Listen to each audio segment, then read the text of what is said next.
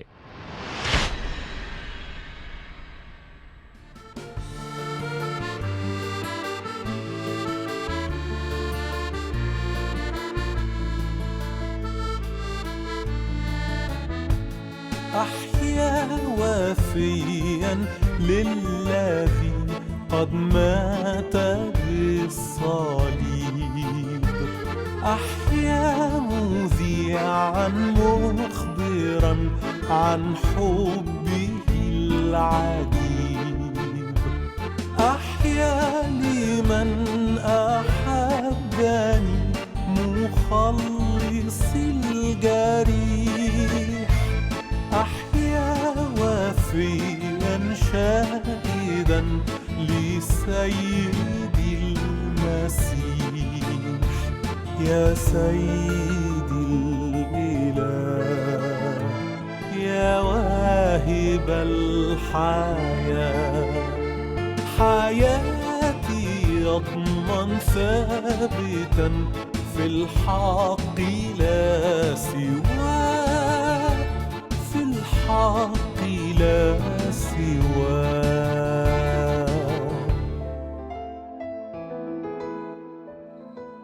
تیرا کلام رہے گا قائم پہاڑ جب نہ رہے خدایا، تیرے منہ کی ایک بات بھی ٹلے گی نہ چاہے کچھ بھی ہو، تیری مان دیے ہے زندہ سونے سے بھی قیمتی، میرا دل یہ دے گواہی ہے یہ کتاب عظیم، نازل کرے اپنا کلام شکستہ دلوں کو سکون ملے، تاریکی دور ہو میری راہیں روشن کر، دل اپنا کلام کثرت سے اے خدا بدل دے، رہائی دے کثرت سے پھل ملاؤ، کلام رہے گا قائم پہاڑ جب نہ رہے خدایا، تیرے منہ کی ایک بات بھی ٹلے گی نہ چاہے کچھ بھی ہو۔